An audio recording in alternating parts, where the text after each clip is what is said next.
Click more info on the movie information box on YouTube to head directly to TankSpot. Also, be sure to subscribe by clicking the subscribe button to the right so you'll be automatically notified as we release movies. We initiate the fight by capturing as many of the NPCs in Hungering Cold as possible. While this does very little to actually slow them down, it does trigger the AI to burn about every one of their PvP trinket cooldowns, which makes them more susceptible to other forms of control later.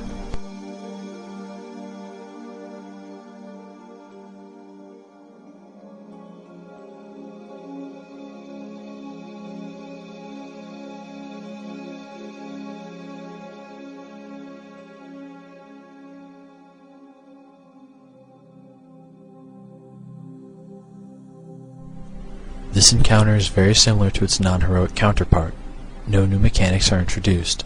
The opposing team is now immune to fixate effects such as Taunt or Dark Command, and their individual health and damage are increased. All other mechanics and abilities remain constant. Our strategy revolves around a one-to-one control plan. Most of the NPCs have a specific player assigned to control them as best they can. The remaining raid members form the assist train responsible for actually completing the encounter.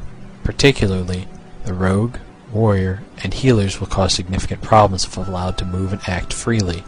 For this pull, we assigned a Death Knight each to chain down the rogue and warrior, a rogue to each of the paladin and holy priest, and 3 mages to rotate counterspells on the opposing shadow priest and mage.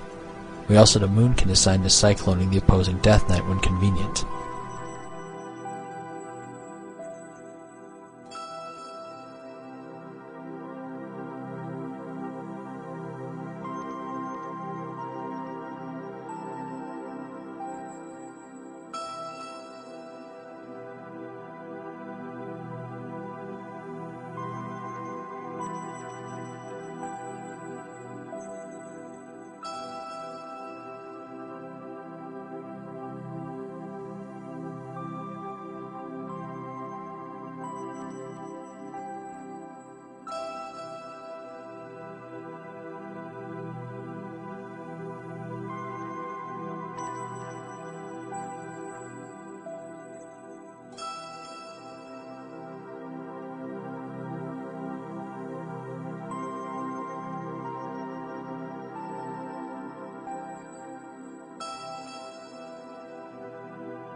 As mentioned, the rogue and warrior form the largest part of the incoming burst damage.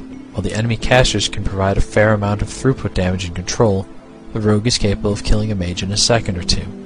The players assigned to controlling these two melee will need to be ready to call out their target's target, as the rogue will occasionally be using Cloak of Shadows or Shadow Step, or have the paladin use Cleanse of Freedom. Whoever the melee are pursuing needs to be very aware of their position and quickly move to kite if the rogue suddenly closes distance.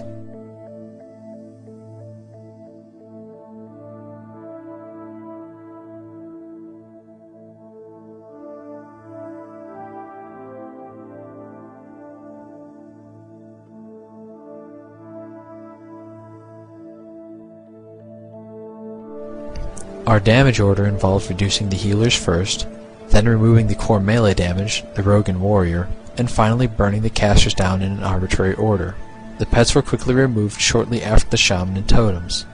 Once the healer and melee are dead, the fight becomes a matter of simply cleaning up the remainder of one target at a time.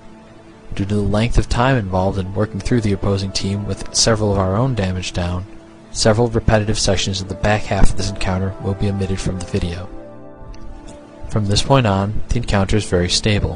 While the encounter can be hectic, especially initially, the majority of it does come down to these simple guidelines. Keep their melee under control, prevent the healers, and if the rogue or warrior come running at you, run the other way.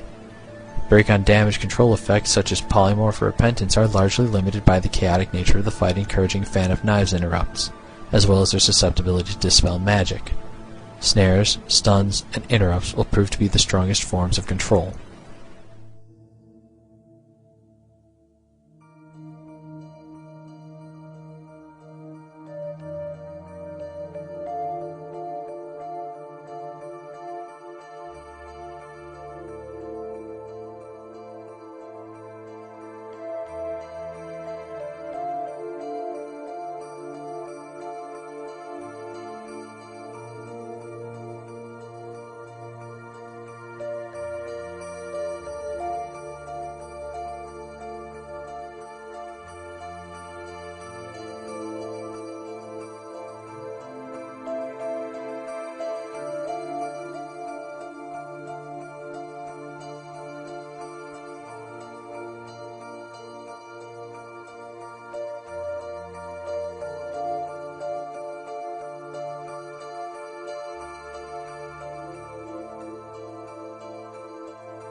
Thanks for watching this movie.